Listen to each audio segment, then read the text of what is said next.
ಮಹಾವಿಕಾಸ್ ಅಘಾಡಿಗೆ ಮನೆ ಹಾದಿ ತೋರಿಸಿದ್ನ ಮತದಾರ. ಮತ್ತೆ ಓವರ್ ಕಾನ್ಫಿಡೆನ್ಸ್ ನಿಂದ ಮಕಾಡೆ ಮಲಗಿತ ಕಾಂಗ್ರೆಸ್. ಹರಿಯಾಣದಲ್ಲಿ ಮಾಡಿದ ತಪ್ಪು ಮಹಾರಾಷ್ಟ್ರದಲ್ಲೂ ರಿಪೀಟ್. ಮಹಾರಾಷ್ಟ್ರದಲ್ಲಿ ಸೋಲಿನ ಸುಳಿಯಲ್ಲಿ ಕಾಂಗ್ರೆಸ್ ಸಿಕ್ಕಾಕೊಂಡಿದೆ. ಎಕ್ಸಿಟ್ ಪೋಲ್ಗಳಲ್ಲಿ ಕಾಂಗ್ರೆಸ್ಗೆ ಬಿಗ್ ಶಾಕ್ ಆಗಿದೆ.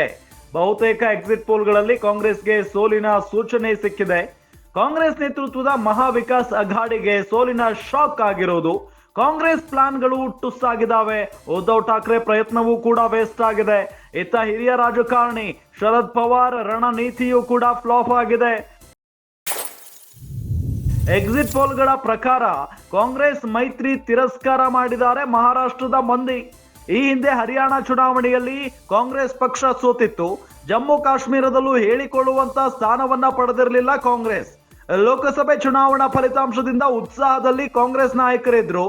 ಲೋಕ ಚುನಾವಣೆ ಬಳಿಕ ಮತ್ತೆ ಸೋಲಿನ ಸರಪಳಿ ಮರ್ಮಾಘಾತವನ್ನ ನೀಡಿದೆ ಕಾಂಗ್ರೆಸ್ಗೆ.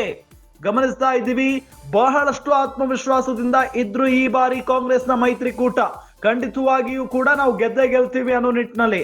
ಆದ್ರೆ ಎಕ್ಸಿಟ್ ಪೋಲ್ಗಳ ಭವಿಷ್ಯವನ್ನ ನಾವು ಗಮನಿಸ್ತಾ ಇದ್ರೆ ಬಹುತೇಕ ಸಂಸ್ಥೆಗಳು ಹೇಳ್ತಾ ಇರೋದು ಈ ಬಾರಿ ಮಹಾವಿಕಾಸ್ ಅಘಾಡಿಗೆ ಗೆಲುವಾಗೋದಿಲ್ಲ ಅನ್ನೋ ನಿಟ್ಟಿನಲ್ಲಿ.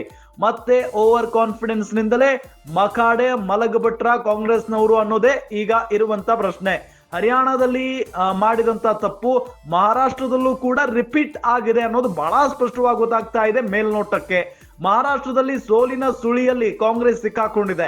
ಅಂದ್ರೆ ಕಾಂಗ್ರೆಸ್ ಅಂತ ಅಂದ್ರೆ ಒಂದು ಕಡೆ ಕರ್ನಾಟಕದಲ್ಲಿ ವರ್ಕೌಟ್ ಆದಂತ, ಅಂದ್ರೆ ಕರ್ನಾಟಕ ಆಗಿರ್ಬೋದು ಮತ್ತು ತೆಲಂಗಾಣ, ಪಕ್ಕದ ರಾಜ್ಯ ತೆಲಂಗಾಣದಲ್ಲಿ ವರ್ಕೌಟ್ ಆಗಿದ್ದಂತ ಈ ಗ್ಯಾರಂಟಿ ಯೋಜನೆಗಳು ಇಲ್ಲಿಯೂ ಕೂಡ ಕೈ ಹಿಡಿತಾವೆ, ನಾವು ಗೆಲ್ತೀವಿ ಅನ್ನೋ ನಿಟ್ಟಿನಲ್ಲಿ ಆತ್ಮವಿಶ್ವಾಸದಿಂದ ಇದ್ರು.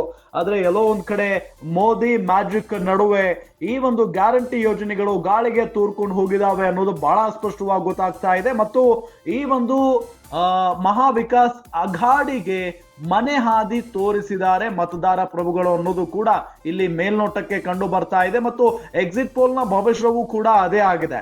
ಹಾಗಾಗಿ 23ನೇ ತಾರೀಕು ಅಧಿಕೃತವಾಗಿ ಗೆಲುವು ಸೋಲು ಎಲ್ಲವೂ ಕೂಡ ನಮ್ಮ ಕಣ್ಣ ಮುಂದೆ ಇರುತ್ತೆ. ಕಾದ್ ನೋಡೋಣ ಏನಾಗುತ್ತೆ ಅಂತ ಹೇಳಿ.